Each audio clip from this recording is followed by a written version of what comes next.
इसी तरह से माननीय सभापति महोदय, इस विचारधारा, मैंने आपसे कहा था कि जो भी नीतियां बनती हैं, शासन कार्रवाई करती है, उसकी विचारधारा पर आधारित होती है। अब ये विचारधारा कहां से उत्पन्न होती है? ये विचारधारा मूल रूप से उस संगठन की है जो पूरे तरीके से इस देश में वैमनस्यता और धर्मांधता फैला रहा है, जिसका लोकतंत्र में विश्वास नहीं। जिस विचारधारा की आप बात कर रहे हैं, जिसके आधार पर आप नीतियां बना रहे हैं, वो अपंजीकृत है, रजिस्टर्ड नहीं है, उसकी कोई सदस्यता नहीं है, उसका कोई अकाउंट नहीं है। उसने संविधान का विरोध किया, बाबा साहब अंबेडकर का विरोध किया।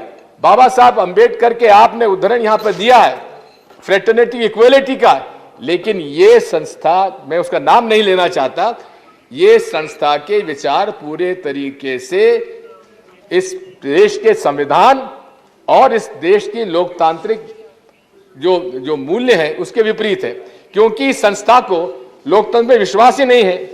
साथ ही में इस विचारधारा ने शुरू में ही कहा था मनुस्मृति का पालन होना नहीं किया गया है, इसलिए उन्होंने संविधान जलाया, संविधान का विरोध किया, तिरंगे को जलाया, भ्रम फैलाना चाहते हैं। अमृत महोत्सव की बात कर रहे हैं, लेकिन अमृत महोत्सव में आजादी की लड़ाई में भाग लेने वालों का उल्लेख तक आपने नहीं किया। ठीक है, आपको नफरत है, कांग्रेस से नफरत है, महात्मा गांधी से नफरत है, पंडित जवाहरलाल नेहरू, सरदार पटेल से भी नफरत हो सकती है, लेकिन शहीद भगत सिंह का नाम तो ले लेते। आप अशफाकुल्लाह जी का नाम तो ले लेते, आप चंद्रशेखर आजाद जी का नाम तो ले लेते, शायद उनसे भी आपको नफरत रही है। श्यामा प्रसाद मुखर्जी के बारे में कहते हैं कि उन्होंने कश्मीर के मामले में 370 में उन्होंने विरोध किया था। हाँ, विरोध किया था 1952 में, लेकिन जब 370 संविधान का अंग बना तब वो कैबिनेट के अंदर थे, कैबिनेट में उनका समर्थन था। इसलिए आप गलत कहते हैं कि article 370 was opposed by Mr. Shyama Prasad Mukherjee. He supported. आप समाप्त करें Please, I'll take 2-3 minutes, sir. समाप्त करें। सर, ये फांसीवादी सोच है, और फांसीवादी सोच जो होती है, ये मूल रूप से उसका कार्य करने का तरीका होता है कि फला व्यक्ति और फला समूह ये हमारा दुश्मन है, और दुश्मन के खिलाफ जो होगा वो राष्ट्रभक्त है, और जो दुश्मन का समर्थक होगा वो राष्ट्रद्रोही है। और ये राष्ट्रद्रोही के मामले में ही अगर आप समझेंगे, देखेंगे माननीय, कि किस प्रकार भीमा कोरेगांव केस में, एक उदाहरण आपको देता हूं, भीमा कोरेगांव में किस प्रकार से यह षड्यंत्र रचा गया कि नरेंद्र मोदी जी की हत्या करने के लिए कुछ लोग इकट्ठे हुए, और 17 सोशल एक्टिविस्ट के खिलाफ उनके खिलाफ मुकदमे दायर किए गए, लेकिन 3.5 साल हो गए माननीय सभापति महोदय, आज तक उसकी चार्जशीट पेश नहीं की गई। ये नेशनल इन्वेस्टिगेटिव एजेंसी का ये काम करने का 2-3 minutes sir, 2-3 sir, please let me already 4 minute हो चुके हैं। Let me conclude sir, let me conclude. तो मैं आपसे कहना चाहता हूं कि आप इस सरकार के लिए जो आप पैरवी कर रहे हैं माननीय राष्ट्रपति महोदय, इसने हर लोकतंत्री मूल्यों का इन्होंने हनन किया है।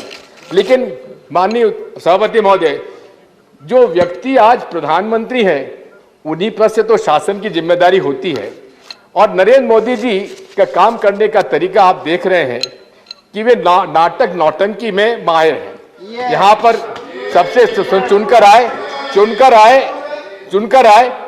एम नॉट यील्डिंग सर, ना आए तो सदन पे आके उनके सदन पे आके आपने सीढ़ियों को दंडवत किया, संविधान को आपने नतमस्तक हुए, लेकिन आपने पूरे 2 minutes please sir, only say please मेरा आपसे अनुरोध है कि माननीय मंत्री जी यहाँ पर विराजमान है, एक हमारी तरफ से हाथ जोड़कर माननीय प्रधानमंत्री जी को सलाह दीजिएगा कि थोड़ा बहुत सलाह हम लोगों की भी मान लिया करें, क्योंकि ये प्रजातंत्री व्यवस्था में जब तक आप सलाह मशवरे से काम नहीं करेंगे एक तंत्र राज नहीं चल सकता।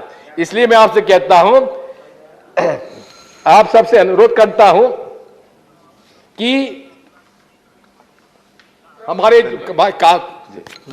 सुनिए माननीय अध्यक्ष सभापति महोदय, ये बड़ा जरूरी है। आपसे अनुरोध करना नहीं, आपकी चाहता सब हूं बातें जरूरी कि है, पर पूरे समय खत्म तरीके हो से चुका है। ये सिंगल मैन कैबिनेट है और जैसा कि Thank you. कहा गया है Thank you. कि निंदक नीरे राखिए, Thank ये you. निंदक है हम लोग, Thank you. निंदर नीरे राखिए आंगन you, को माननीय चबाए। जी। अगर हम लोगों Thank- की बात और सलाह मानेंगे Thank you, माननीय तो आप जी। गलती नहीं करेंगे। Thank you, लेकिन माननीय अगर जी। आप सलाह हमारी Thank नहीं you. मानेंगे Thank तो you. जिस तरह से गलतियां आप Thank करते you. चले आ रहे Thank you. हैं, इस देश को Thank you. बर्बाद कर रहे हैं, इसकी आपका नुकसान होने वाला है। धन्यवाद। पॉइंट ऑफ ऑर्डर पे थे, प्लीज कुछ पॉइंट ऑफ ऑर्डर। नहीं मानेंगे Thank you. तो जिस तरह से गलतियां आप Thank करते you. चले आ रहे Thank you. हैं, इस देश को Thank you. बर्बाद कर रहे हैं, इसकी आपका नुकसान होने वाला है। धन्यवाद। पॉइंट ऑफ ऑर्डर पे थे, प्लीज कुछ पॉइंट ऑफ ऑर्डर।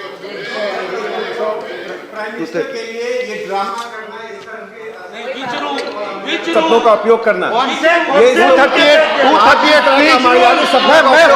प्लीज आप संसदीय जनतंत्र को चुनौती नहीं दे सकते हैं। आपका संसदीय जनतंत्र में विश्वास नहीं है, इसीलिए संसदीय ये अडवाणी जी ने कहा is a good event manager.